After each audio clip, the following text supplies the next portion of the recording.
Hey, Grace Point, Pastor Jimmy here. You know, it would be an understatement for me to say that things are very difficult for everybody. The truth is, life is really hard right now.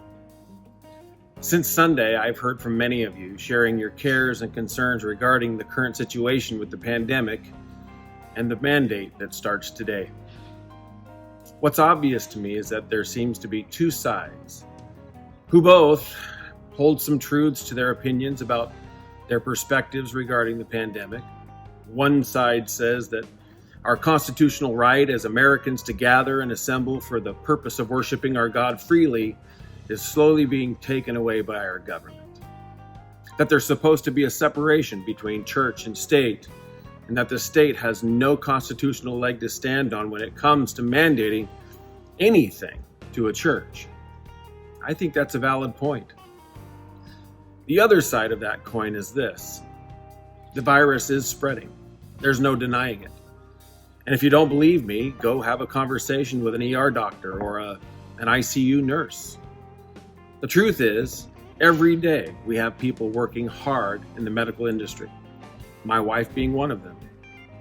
I don't know one healthcare worker who would tell me that this virus is a sham, that it's not real, that it's something that the politicians have made up. The fact is, people are getting sick. And they're getting sick at an alarming rate right here in our own valley. Since last Thursday, after possible exposure wiped out our entire worship and tech arts ministry, I can't tell you how many conversations I've had with people and their perspectives on how to deal with our current situation. The most common statement I've heard is this: I'm torn, I'm divided. I used to think one way, but now I'm starting to think another way. I heard this statement on Sunday: I never knew a person who'd been infected with the virus, but I do now. And many times this person who's infected is an older person, an elderly parent maybe, who's living in an assisted care facility. So my question is, which is it? Is our Christian liberties slowly being eroded away? Should we stand united in our faith and refuse to close our doors? Or should we do everything in our power to protect those we love who are at risk of having a severe reaction, or worse, a fatal reaction to contracting the virus? I think we would all agree that one of the devices of our enemy is division. Satan understands that if he can't get us to agree with him, then at least he can get control by making us believe a lie.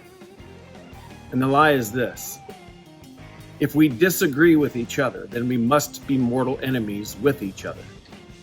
That if you disagree with me and my views, or vice versa, then we must hate each other. And folks, I am here to say that just isn't true. It's a lie from the enemy. Psalm 133 says, "Behold, how good and pleasant it is when we dwell in unity." The Apostle Paul said in 1 Corinthians chapter 1, verse 10, "I appeal to you, brothers and sisters, by the authority of our Lord Jesus Christ, to live in harmony with each other. Let there be no division in the church. Rather, be of one mind, united in thought and in purpose." Church, we don't live in the States of America. We live in the United States of America. You see, unity is a big deal to Jesus. Why? So that when we do disagree with each other, we can continue to love each other in harmony and still be united. This, church, is what our nation is lacking. This is what we need now more than ever, especially in our government. We need a time when the pendulum stops swinging so far to one side or the other, and that through our freedom to have an opposing opinion, we can still reach across the aisle and meet somewhere in the middle. We need to go back to having balance in our society. Those of you who know me and have been with us at Grace Point over the past year know that I am a person who will always kick against Satan's lie. I am not an either-or person, but more of a yes-and person. So, having said all of this, here is what we will do for the next 2 weeks. Yes, we will keep our doors open. We will continue to propagate the gospel of Jesus Christ, and we will never stop. And we will follow the rules for now. We are incredibly blessed here at Grace Point with a very large building, big enough that we have 2 separate places to gather. The worship center right here being one, and then our cafe area being the other. We will put 25 people in the worship center, and when that fills up, we will put another 25 in the cafe area, and they will watch the service on the big screen.